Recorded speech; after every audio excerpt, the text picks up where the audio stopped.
Assalamualaikum warahmatullahi wabarakatuh.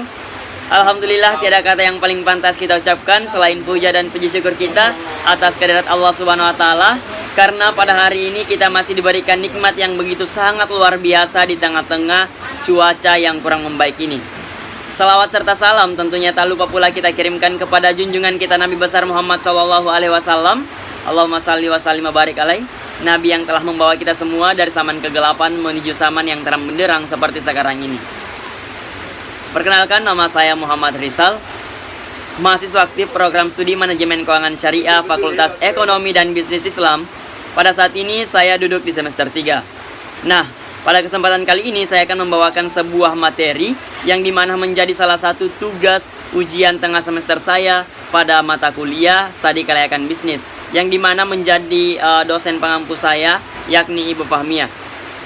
Langsung saja, materi yang akan saya angkat mengenai materi yang telah dibahas oleh kelompok 6 kemarin tentang analisis SWOT. Ketika kita membahas mengenai analisis SWOT, tentunya yang pertama kita harus mengetahui apa sih itu definisi daripada SWOT. Nah, SWOT itu sendiri terbagi menjadi 4. Yang pertama ada kekuatan, ada kelemahan, ada peluang, dan ada ancaman. Kekuatan. Ketika kita membahas kekuatan, tentunya bagaimana cara kita untuk mengetahui kondisi kekuatan yang akan terjadi di dalam sebuah organisasi. Yang kedua, kelemahan. Mengenai kelemahan, bagaimana cara kita mengetahui kondisi kelemahan-kelemahan yang akan terjadi nantinya di dalam sebuah organisasi ataupun usaha yang akan kita bangun. Nah, yang ketiga mengenai peluang. Dalam peluang ini, bagaimana cara kita mengetahui peluang-peluang yang akan terjadi di masa yang akan datang. Tidak hanya 1 tahun, 2 tahun, melainkan peluang ini yang harus kita ketahui, yakni jangka panjang dari peluang itu sendiri. Nah, yang ketiga, yang keempat atau yang terakhir mengenai ancaman. Ancaman ini bagaimana cara kita mengetahui ancaman-ancaman yang akan terjadi nantinya ketika kita membangun sebuah usaha itu sendiri. Sehingga ketika kita mengetahui ancaman itu sendiri, dapat kita meminimalisirkan ancaman-ancaman yang akan terjadi nantinya, baik dari luar maupun dari perusahaan itu sendiri. Nah, selanjutnya saya akan membahas mengenai pengertian daripada analisis SWOT itu. Nah, pengertian daripada analisis SWOT itu sendiri yakni bagaimana cara kita proses kita untuk mengatur sebuah strategi dalam sebuah perusahaan yang dimana dapat meminimkan sebuah ancaman ataupun kelemahan yang dimana dapat membuat kekuatan ataupun peluang kita lebih besar lagi dalam membangun sebuah usaha nantinya. Selanjutnya, apa sih tujuan daripada analisis SWOT itu sendiri?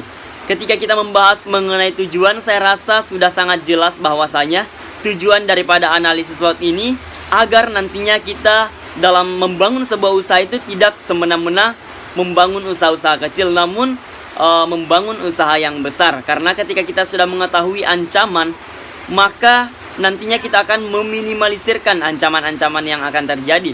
Ketika kita mengetahui peluang, maka kita akan bagaimana cara kita memperjuangkan peluang-peluang yang telah menjadi salah satu batu loncatan kita membangun sebuah usaha itu sendiri.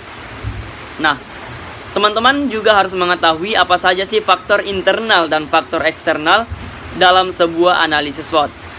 Ketika membahas mengenai internal, tentunya tidak lain dan tidak bukan apa-apa saja yang mencakup dari perusahaan itu sendiri. Dalam hal ini kekuatan, kelemahan sebuah perusahaan, ataupun bagaimana cara untuk mendapatkan sebuah keuntungan ataupun kerugian nantinya di dalam sebuah perusahaan, itu merupakan termasuk dari faktor internal daripada analisis SWOT.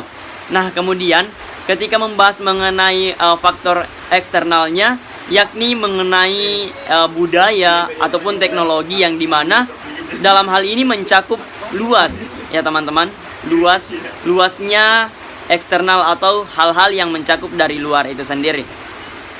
Nah, mungkin itu saja yang sempat saya sampaikan dalam materi kali ini.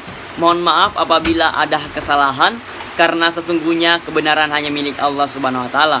Terima kasih atas perhatiannya. Wassalamualaikum warahmatullahi wabarakatuh.